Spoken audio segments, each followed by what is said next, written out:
Well, well, well, look who's back for another round of twisted tales. You know, some people like to unwind with a nice cup of tea or a good book. But you're here for the creepy, the unsettling, and the downright freaky. And who am I to disappoint? Today's story is a real brain bender, a time-traveling freak who's got more screws loose than a hardware store on discount day. So grab your tinfoil hats and let's dive into the world of creepy stalkers who don't just follow you home, they follow you through time. And trust me, this isn't the romantic kind of time travel. There's no Doctor Who or fancy blue police box here, just a guy who'd rather steal your years than send you flowers. Let's get into it, shall we? The Timekeeper's Curse. Clara lived a simple life in a small, picturesque town that seemed to have been frozen in time. Quaint shops with wooden signs, cobblestone streets, and a close-knit community where everyone knew everyone. Clara had always found comfort in the predictability of her life. She worked at the local library, enjoyed afternoon tea with her elderly neighbor, Mrs. Finch, and took long walks by the river that wound through the edge of town. But everything changed one crisp autumn evening. It started with a photograph.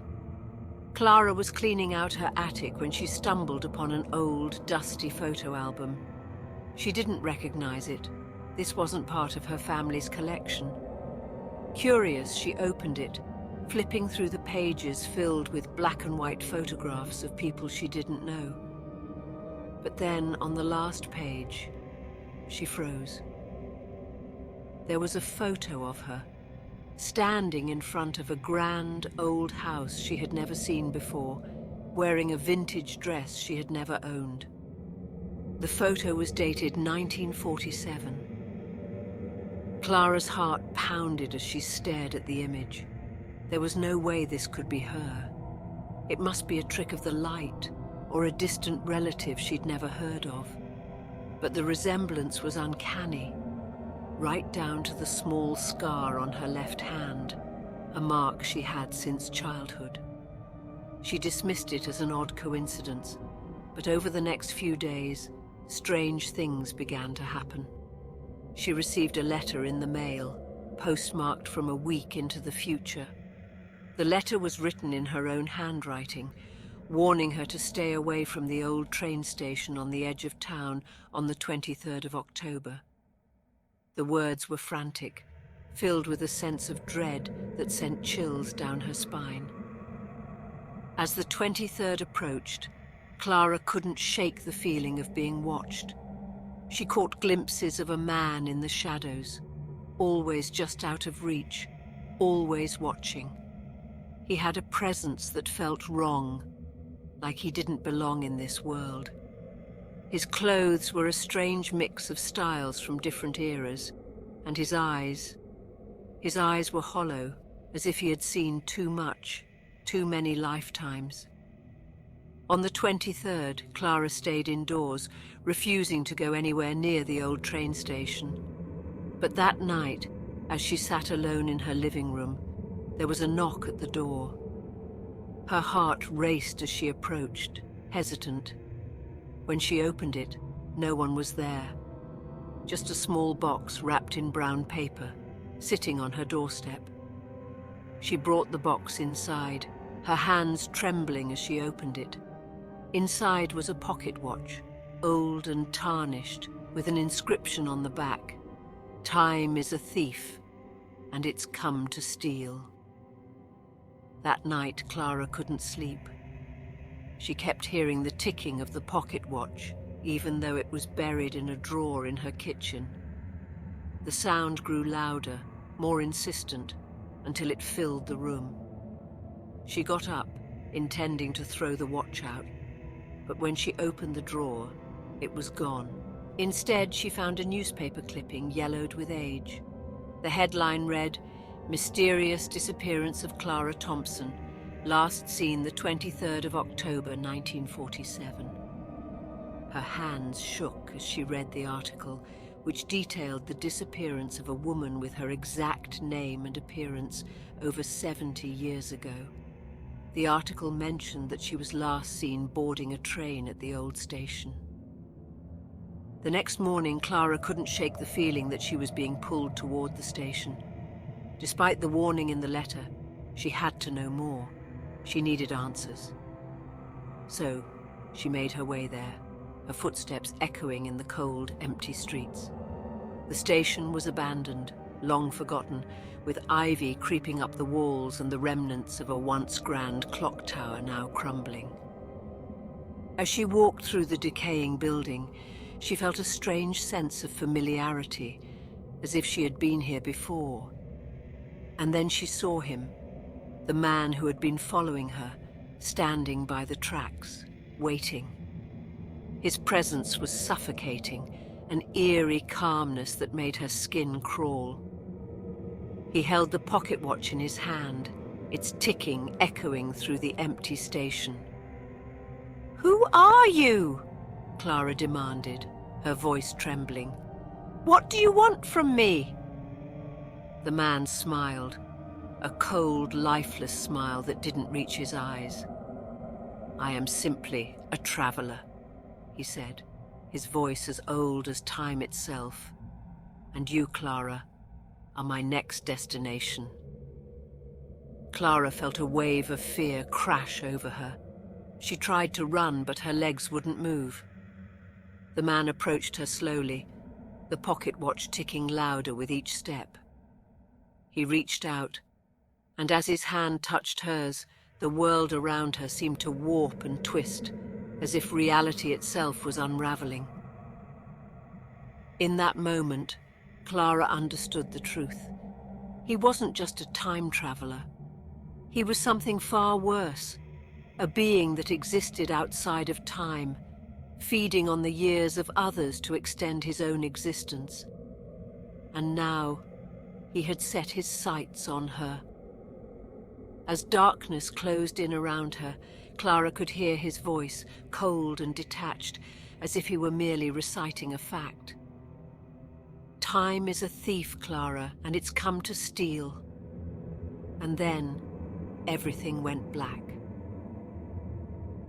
Clara awoke in a place that felt both familiar and alien. The world around her was grey, the colors muted as if someone had drained the life out of everything. She was lying on a cold, hard surface, a cobblestone path leading up to a grand, decrepit mansion. The house loomed before her, its windows dark and empty like hollow eyes staring into her soul. As she stood up, she realized she was no longer wearing the clothes she had put on that morning. Instead, she was dressed in the same vintage outfit from the photograph she had found in the attic. A deep red dress with a high collar, the fabric heavy and coarse against her skin. She looked down at her hands and saw they were gloved, the material thin and delicate, like something out of a different era. The air was thick with an oppressive silence, broken only by the distant ticking of a clock. Clara's heart pounded in her chest as she took a hesitant step forward, her feet crunching on the gravel beneath her. The mansion seemed to beckon her, its doors slightly ajar, revealing nothing but darkness beyond. She knew she had no choice but to enter. As Clara pushed open the heavy wooden doors, they creaked ominously, the sound echoing through the vast, empty halls. The interior of the mansion was a haunting mirror of the one she had seen in the photograph. Grand staircases, ornate chandeliers, and dusty antique furniture that looked as though it hadn't been touched in decades. But something was wrong. The air inside the house was thick with a sense of decay, the walls seeming to pulse with a life of their own. Shadows danced in the corners of her vision, moving just out of sight whenever she turned to look. She made her way down a long corridor, the ticking of the clock growing louder with each step. It felt as though time itself was winding down, each tick a reminder that she was running out of it. The corridor seemed to stretch on forever, the walls closing in around her. until she finally reached the end. A large, ornate door with an intricate design carved into its surface. Clara hesitated for a moment, her hand trembling as she reached for the door handle. She knew that whatever lay beyond this door was the key to understanding what had happened to her, but she was terrified of what she might find. She pushed the door open and stepped into a dimly lit room. In the center of the room stood a large, antique grandfather clock, its pendulum swinging slowly back and forth. The clock was unlike any she had ever seen before. Its face was blank, the hands spinning erratically as if they were trying to find their place in time. Standing beside the clock was the time traveler. He was no longer the shadowy figure she had glimpsed before. Now he stood in full view, his appearance even more unsettling in the flickering candlelight. His face was gaunt, his skin pale and stretched tight over his bones. His eyes were hollow black pits that seemed to suck in the light around him. He smiled at her, a cold, sinister smile that sent a shiver down her spine.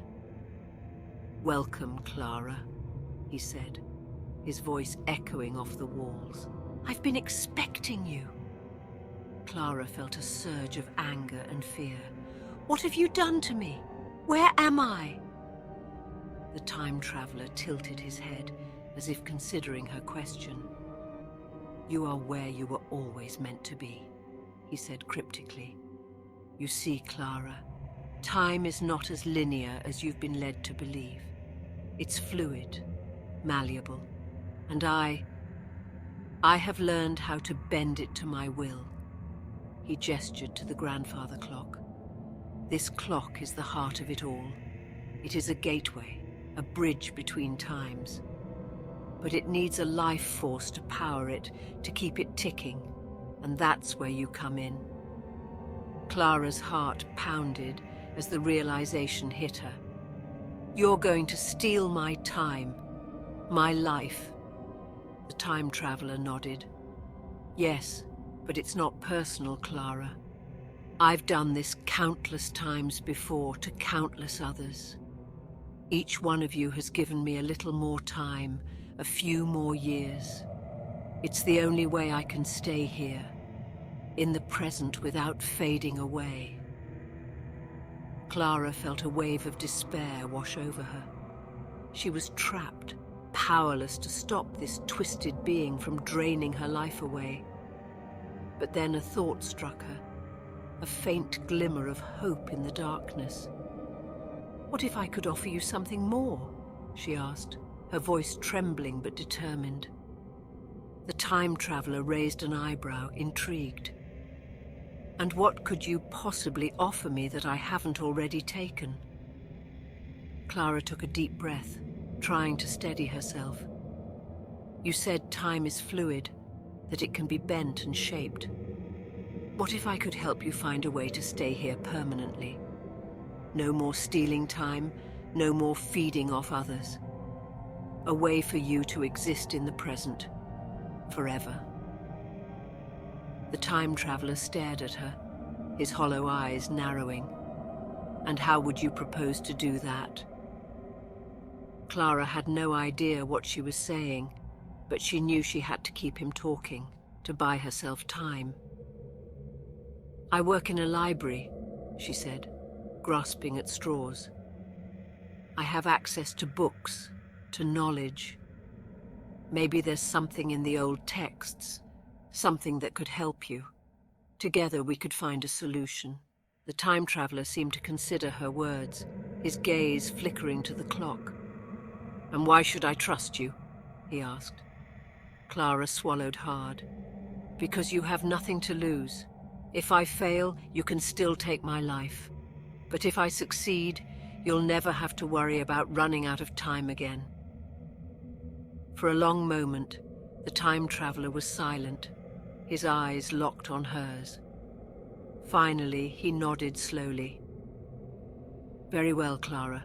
I will give you a chance, but be warned. If you deceive me, If you try to escape, you will suffer a fate far worse than death."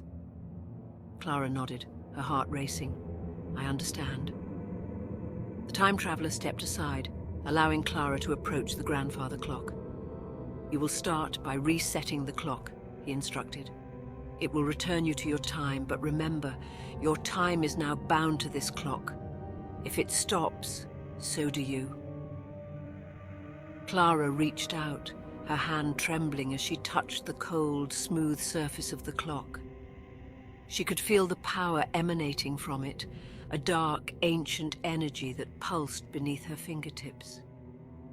Taking a deep breath, she turned the hands of the clock, setting them to the current time. As the hands clicked into place, the room around her began to blur and shift, the walls melting away into darkness. Clara felt a sudden jolt, as if she were being pulled through time itself, the world spinning around her in a dizzying whirlwind of light and shadow. When the world finally came into focus again, Clara found herself back in her own home, the familiar surroundings a stark contrast to the nightmare she had just experienced. But something was different. The air felt heavy, the shadows deeper, as if the presence of the time traveler still lingered. Clara knew she had only bought herself a temporary reprieve. The clock was ticking, and she had no idea how much time she had left before the time traveler came for her again. Determined not to waste a single moment, Clara began her search. She scoured the library for any book, any scrap of information that might hold the key to defeating the time traveler. Days turned into weeks, and Clara became consumed by her quest, her once orderly life now a chaotic mess of research and sleepless nights.